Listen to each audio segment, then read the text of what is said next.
an open-source audiobook presentation, as transcribed and edited in the Imperial Library and the Unofficial Elder Scrolls Pages. The Asylum Ball by Waughin Jarth. Story of a ball held by the mad Emperor of Tamriel, Pelagius III, at an asylum. My great-great-uncle was a warder at an asylum in Torval. Maybe he was my great-great-great-uncle. It was quite a long time ago, and this is the story that has been passed down in my family from his generation to mine. Perhaps it is purely apocryphal, but when I was told it, it was whispered in such a way that it was meant to be taken seriously. Not having any children of my own to whisper to, and being in need of some gold, I have elected to publish my story. The asylum my great-great-uncle worked in was apparently very posh. Only the right class of lunatics were admitted. Eccentric dukes, mad baronesses, touched lords, and daft ladies filled the asylum's tapestried and gilded halls. Still, it was a time of great excitement when the rumor began that the unhinged Emperor of Tamriel, Pelagius III, was transferring there from a resort in Valenwood. When the rumor became a reality, the asylum went into nice, calm, restive chaos. Pelagius was given an entire wing of the asylum for his own use, for though he was madder than a jackal, he was still his terrible majesty, the Emperor of Tamriel. The Emperor was remarkably well behaved, my great-great-uncle supposedly asserted. Of course, he did not have to face the commoners, who came on all sorts of pretenses to gawk at their overlord, the loon. When one of the warders, not, I have been assured, my uncle, forgot himself and let his terrible majesty know that there had been people there to see him, the Emperor grew very excited. He made up his mind, right there and then, to have a ball. A huge party with musicians, dancing, and dinner, right at the lunatic asylum, or precisely in his wing of the asylum. Rumors of the Emperor's interest in holding a ball spread throughout Torval, and eventually it reached the ears of the Empress Regent Kataria, Pelagius's dear wife, in the Imperial City. Eager to make her husband happy, she sent a caravan laden with gold to the asylum so a ball might be held befitting the imperial dignity. The Emperor picked a date for the ball, and preparations began immediately. The old asylum walls were beautifully decorated, but needed cleaning. A pit had to be constructed to house the orchestra. Servants for cooking and serving the food had to be hired. Gold and ebony candelabras and matching chandeliers were ordered. The old rugs were destroyed, and new rugs embroidered with gems were weaved.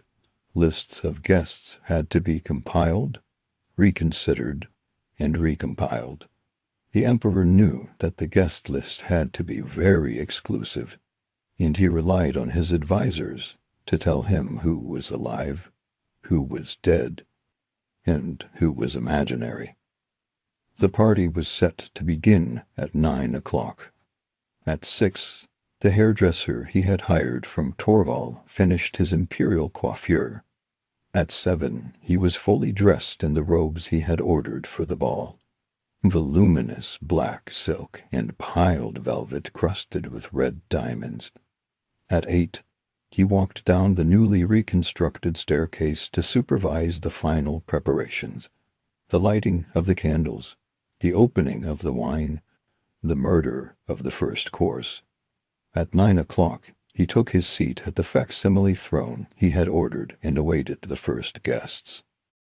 At 9:30, his advisor, seeing the royal eyes beginning to glaze over with madness, said, "Your terrible majesty surely knows that it is not fashionable to arrive at any ball for at least an hour after the desired time, yes?"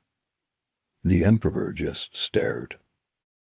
At 10:30, The emperor called for some food and wine, and sat at his throne, looking at the open door, eating. 30 minutes later, he ordered the orchestra to begin playing. For the next 3 hours, they played gaily for the empty, candle-lit ballroom. At 1 o'clock, the emperor announced his intention to retire for the evening. My uncle was one of the warders who assisted His Terrible Majesty up the staircase. Halfway to his room, Pelagius threw himself on the floor in a hysteria, screaming and laughing, ordering more wine. My mother was good at this part of the story, rolling her eyes and shrieking, "More wine! More wine! Wine!"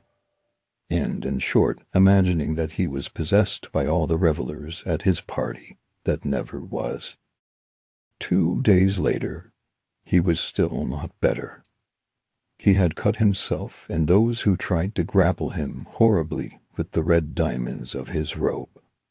Eventually, it was decided that the Torval Asylum was not equipped to deal with a lunatic of his severity, and he was sent to a more secure location in Black Marsh. It was only 3 months later my uncle heard that the emperor had died.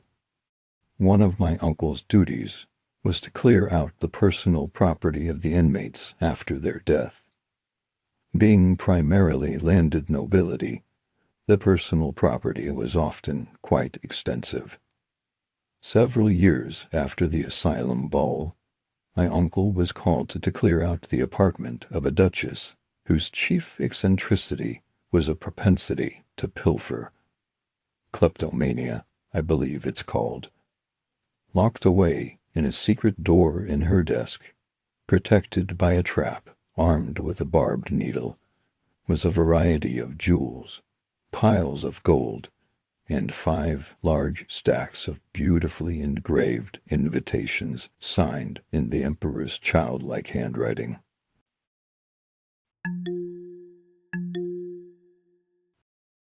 This audiobook is part of the Daggerfall collection.